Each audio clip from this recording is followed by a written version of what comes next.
On the prepared and assessed worksite, the climber first examines the tree and chooses the appropriate branch. The climber puts the throw line through the large ring of cambium saver and places the ring on the edge of the throw line basket.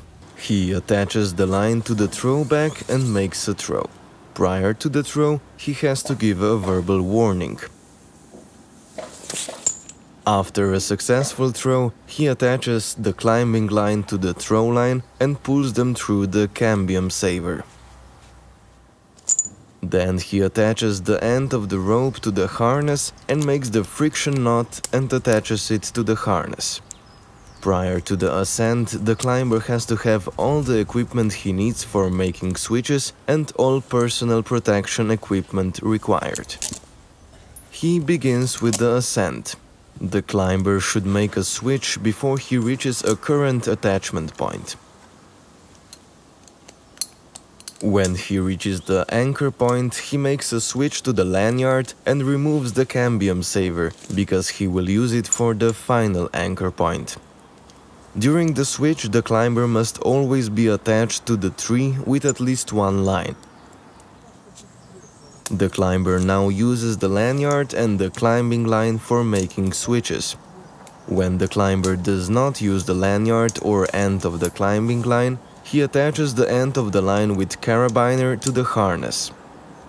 During the ascent, the climbing line always has to be tightened, so the climber has to keep up with the sliding friction knot all the time.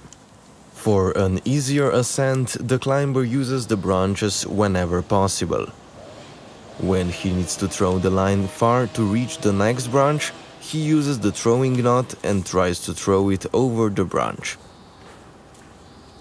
When he reaches the spot to fix the final anchor point, he needs to be sure that he fixes it on the safest place possible, for example around the trunk and not around the branch, or using a thicker branch. He attaches the cambium saver to the tree and tries to rotate it in the direction of the descent. The climbing line first has to be put through the small ring and then through the large ring. This is important for the retrieval of the cambium saver. The climber makes a switch to the climbing line and starts descending to the spot where he intends to work.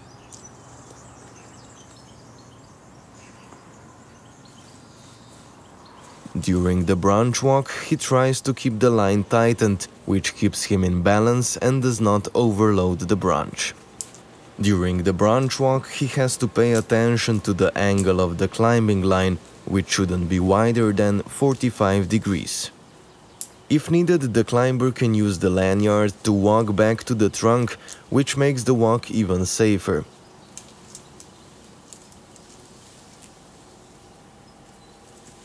When the work is done, he ascends the tree.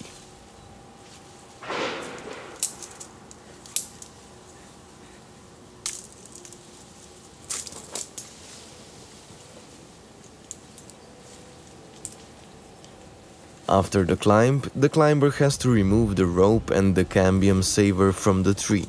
He uses the retrieval ball and the throw line for removing the cambium saver.